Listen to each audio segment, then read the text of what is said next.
अयोध्या से जानकी स्थान के लिए चली जानकी ज्योति जागृति यात्रा मधुबनी जिले में की प्रवेश।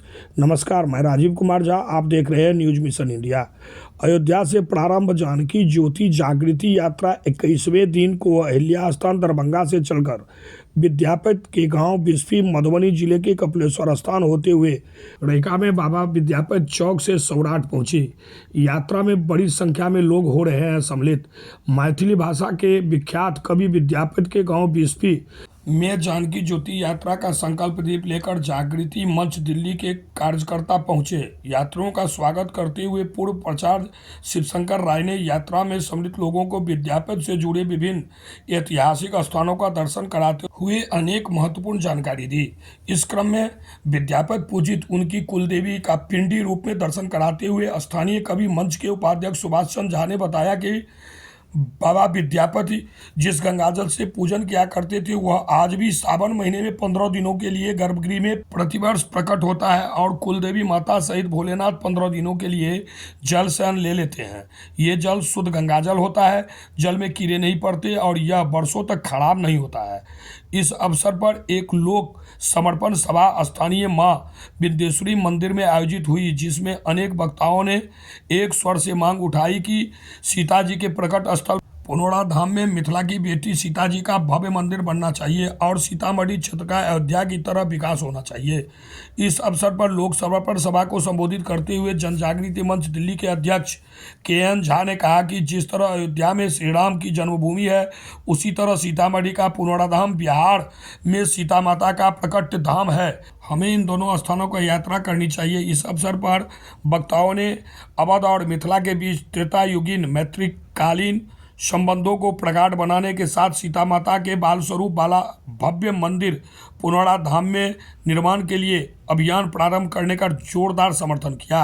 जानकी ज्योति यात्रा में जन जागृति मंच दिल्ली के अध्यक्ष के.एन. झा, सतीश चौहान, भारत भूषण बाड़ी, नंद किशोर महतो, डिम्पल सिंह, ललन मिश्र, किशन, मनोज पाठक, राणा अरुण पजियार, मनोज झा और अन्य लोग कपिलेश्वर स्थान की सभा में सम्मिलित हुए।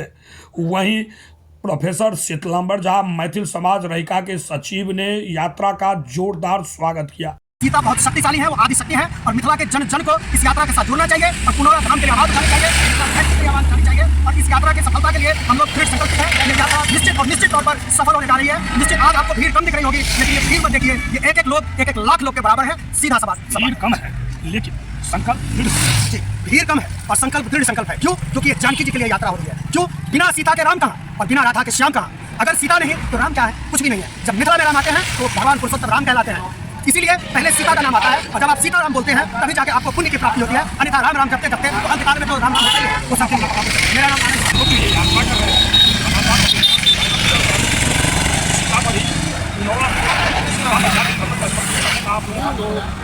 आयोजन है, ये कार्यक्रम जानकी जी का प्राकट्य धाम जन्म स्थान पुनौरा धाम सीतामढ़ी है, जिसके बारे में जागरूकता पूरी दक्षिण में हम लोग अयोध्या से मिथिला में कपिलेश्वर स्थान ये कहते हैं माता का जन्म स्थान जनकपुर है, जबकि ऐतिहासिक तथ्य ये है कि सीता जी का सीतामढ़ी वो स्थान है जहाँ पर जानकी जी प्रकट हुई। तो हमारा लक्ष्य ये है कि यदि अयोध्या में संघर्ष हुआ तो दर्शक का सवाल ये है कि ये संघर्ष किस भूखंड के लिए हुआ? वो भूखंड था श्री राम की जन्मभूमि। श्री राम की जन्मभूमि पर 500 वर्षों के लिए हुए संघर्ष का परिणाम है भव्य श्री राम जन्म मंदिर, जन्मभूमि पर बना मंदिर, अयोध्या का भव्य विकास और दुनिया की सांस्कृतिक राजधानी बन रही है भारतीयों की, सनातन धर्म के संस्कृति के लोगों की अयोध्या जी। अच्छा, एक चीज बताया जाए, आप बहुत अच्छा बात एक बोले जी, जो राम जन्मभूमि जी और भव्य मंदिर जी, लेकिन लोगों का जैसा कहना है जो राम जन्मभूमि जहाँ पर राम जन्मभूमि मंदिर निर्माण को लेकर कामेश्वर चौपाल के द्वारा शिलान्यास का कार्यक्रम किया गया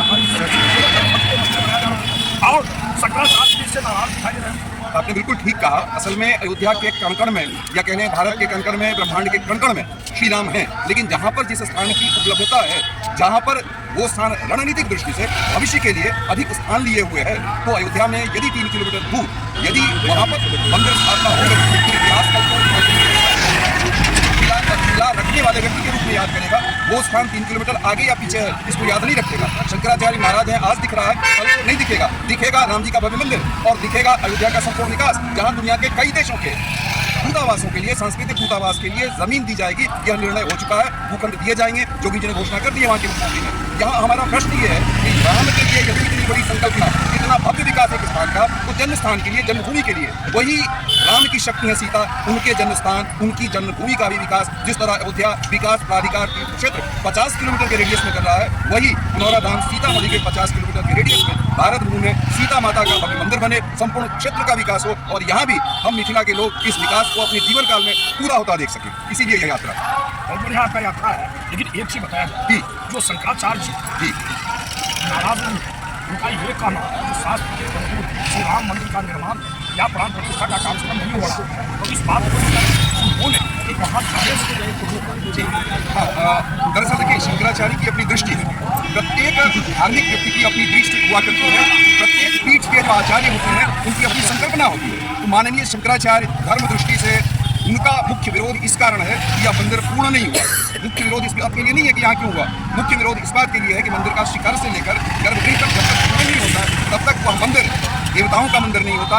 वहाँ की हुई प्राण प्रतिष्ठा असुरों की हो जाती है, जैसा कि उन्होंने दो शंकराचार्यों ने अपने मत में कहा कि हम निर्माण का विरोध नहीं करते, निर्माण पूर्ण नहीं है, इसलिए शास्त्रीय दृष्टि से वो अपूर्ण है और अपूर्ण मंदिर में देवता का वास नहीं होता, भले ही प्राण प्रतिष्ठा हो जाए। उनका विरोध सैद्धांतिक है, लेकिन लोक में जो संकल्पना दृढ़ हो जाती है, सत्य वही होता है, स्थिर वही रहता है।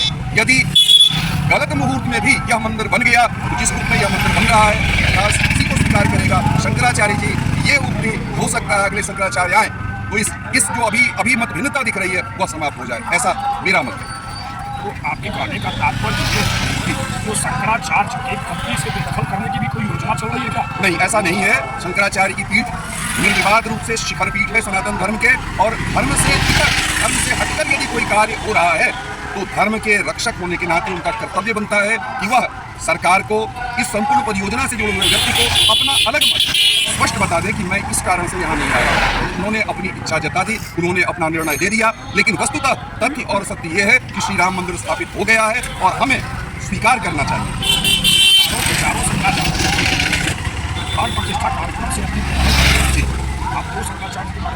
जी देखिए, शंकराचार्य की पीठ होती है और यदि एक शंकराचार्य ने या दो ने स्पष्ट विरोध किया, बाकी मौन रूप में स्वीकार करना शंकर पीठ की आचार्य शंकर द्वारा का कर्तव्य बनता है कि हमारे किसी भाई ने, हमारे किसी वरिष्ठ ने यदि कोई सिद्धांत मत दे रहा है तो हमें उसे मौन भाव से स्वीकार करना चाहिए।